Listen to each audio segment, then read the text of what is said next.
What's up, YouTube, and welcome back to the channel. It's been a little bit since I've done any work to the Genesis or to the Veloster, mostly because of the weather. It's been really cold and rainy here in Georgia, and then mixed with the holidays and whatnot, I haven't really done anything. So I haven't touched the car since the last video. It's still sitting with the engine and subframe still bolted into the Genesis floor, sitting in front of the Veloster. I ain't done shit to it. So yeah, I'm gonna get back at it, but sitting in the car checking the mail, and I got a safety recall for the Veloster. Wonder if I should be concerned since my car has 250,000 miles on, well, 254,000 miles on it before I ripped it apart. And it's for the ABS recall. It says park it away from structures. Well, it's been outside away from a structure for a while, but I wonder if I should, after I get the car built, take it to Hyundai and get them to try and do the recall after they figure out a remedy, because right now it says there's no remedy available. Just park your vehicle outside and away from structures.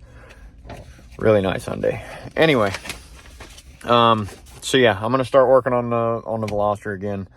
I'm gonna remove the engine, remove the subframe, flip the chassis, or flip the floor over, and brace the frame rails, remove the frame rails from the floor, section out the frame rails, and then re-weld the floor back in, and then try and fit it back into the Veloster. I don't know what all is going to get covered in this video, but that's what my objective is. So hopefully this will turn into a pretty decent video. But like I said, I ain't done shit since the last video, and it's been 2 weeks since my last video. So I don't know. Haven't really had any motivation since the weather's been cold. It's been raining, and then we had the holidays. I've just been kind of relaxing. I haven't had any time off in probably about 2 years where I actually didn't work. So it's been nice just kind of chilling. But I'm going to get back at it. If not, I'm going to wind up turning into a lazy sack of crap, and I can't have that. I'm too freaking high-strung to be sitting around doing absolutely nothing. So get back at it and show you where I get. All right, guys, so I went to work on the car yesterday after I made that short little intro, and it started freaking raining and rained the entire freaking day. So I didn't get to do anything to it the other day when I was trying to start this. So I just got done getting the engine removed and the subframe removed from the floor pan. I'm going to start removing the frame rails from the floor pan, or removing the floor pan from the frame rails. And then I'm going to look at sectioning the frame rails to move the floor pan forward 4 inches, and then I'll go from there. So I'm gonna flip the camera around, show you how I got this set up, show you what my basic goal is and what I'm gonna do. So here's the floor pan upside down. What I'm planning on doing is the Veloster floor pan is a little bit different on this area right here. So what I think I'm gonna do is I'm gonna actually take the pieces out of the Veloster floor pan and weld them in here. I don't know yet. I'm gonna determine that after I get the firewall moved forward. But I have to remove this in order to get the frame rail off. So, and in order to get the floor off. So what I'm going to do is I'm going to separate all these seams across here. I'll have to separate this seam across here. You can't even see it because of the undercoating, but there is a seam there. I'll have to separate, more than likely I'll separate this piece from the frame rail and leave it with the floor. I don't know yet. It needs to be fixed and flattened out anyway, so I don't know. But I'm going to separate all the seam all the way down the floor, all the way to the end of the frame rail. And what I'll wind up doing is I'll wind up putting bracing between here and here to brace it in. I'll drill out whatever holes I need to drill out for the floor before I weld these braces in. Then I'll weld a brace in from here to here, and then I'll do another one somewhere in like the middle. I'll weld one from side to side and drill out the holes before I get to that. And then I should be able to pull the entire floor off, and the frame rails should stay exactly where they are. And then all I need to do is, well, I wonder, I might be able to, because I got to remove some material from back here. Because, let's see, 4 inches. Yeah, I'm still going to have to remove some material or I'm gonna have to take 4 inches off of these.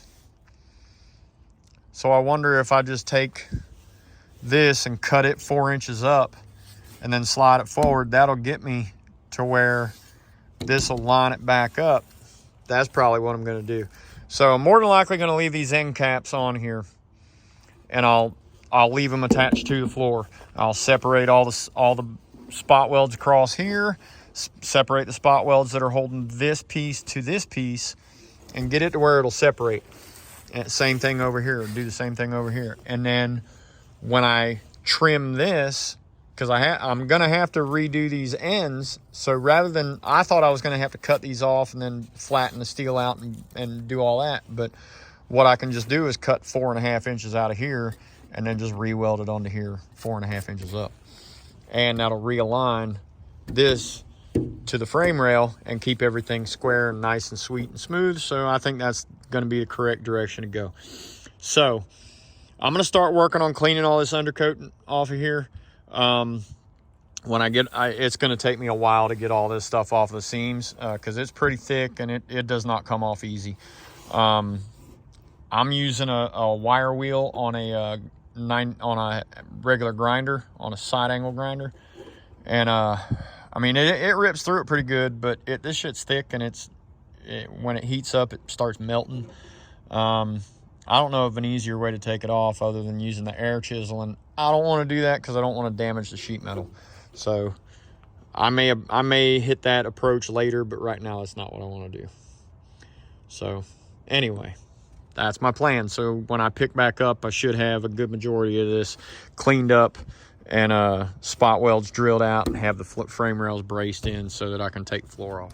So upon further inspection of just doing my due diligence on this chassis, I realized that what I was just talking about is a very stupid idea, because there's a seam right up here at the firewall for the frame rails. I'm hoping that this is going to be the case. So I'm going to flip the camera around and show you what I'm thinking about doing now, and I really think that this is what I'm going to do. So what I've determined is there is a seam right here all the way around. All right, take this off, that seam should be right underneath here, and then it should continue down through here, and I should be able to separate everything right along here, which is basically the firewall. So I should be able to separate all that and pull this frame rail off and that frame rail off, and just separate it from right here across there, and then I can section this out and scoot it back 4 inches, have the subframe bolted on here to keep it square, and put the strut brace on here to keep it square, and move everything back 4.5 inches and then weld it back in. I think that's going to be my best option. So that's probably what I'm going to wind up doing. All right, it's finally warm enough and not raining for me to continue working on this chassis conversion. So I've started drilling out all the spot welds along here to remove this plate. I drilled out the spot welds along here to remove this. I'm going to remove this piece. And then it looks like everything's going to separate right here. You can see down in there, there's a seam that goes right down through there, which would be the other side of this seam. That's why I have to remove this. Remove this, and then I'll be able to get that side out. I'll have to trim this back about 4 inches, because this is actually, this part of the firewall is going to stay there. All I'm modifying is this right here and this right here. I'm going to take 4 inches off of this and 4 inches off of this and scoot everything back. And I'll do the exact same thing to that side. All right, guys, I got both sides of the support pieces removed from each side, that side too. I also removed the little filler plate that was right here. So now what I got to do is I got to separate this panel from this cross brace, and then separate these couple spot welds right here. There's some right here that I haven't drilled out yet, some up here that I haven't drilled out yet, and then all the ones that are along the side right here and down and across. Then I should be able to take the whole frame rail off. What I'll do is I'll section 4 inches off of it, bend it back to where I can get it to fit back up on top of this rail, and try and break all these seams to where I can get it to weld back on exactly how I took it off. I don't know if that's how I'm going to be able to do it, but that's what I'm shooting for. So we'll see how it turns out. All right, everybody, this is taking a little longer than I was anticipating, but still plugging away at it. Got all my pilot holes drilled on all the spot welds holding the frame rails to the floor pan. So I'm gonna go ahead and pop the rest of those, or drill the rest of those holes out the rest of the way, get the frame rail off of here with the shock tower, and then I'll do the same thing to that side, and then I'll start modifying them and figure out what I gotta do. All right, guys, I've been trying to work on this Hyundai. I've been trying to get another video going, but this weather is just not cooperating. As you can see, it's freaking raining again. I got one of the frame rails most of the way off. It's proving to be a little bit more difficult than I originally anticipated, and it's requiring a little bit more work than I originally anticipated, but it's coming off.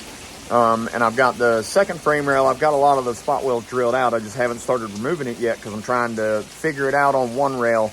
That way when I take the second rail off, it'll come right off.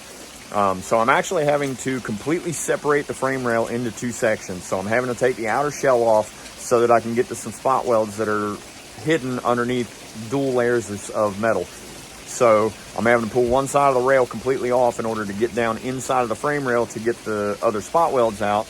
And I've gotten to that point on that one rail, but the weather is not cooperating with me. So sorry for the delays, but this is what happens when I have to work outside. And it's pretty freaking cold outside. It's not as cold as it's been, but it's still pretty freaking cold.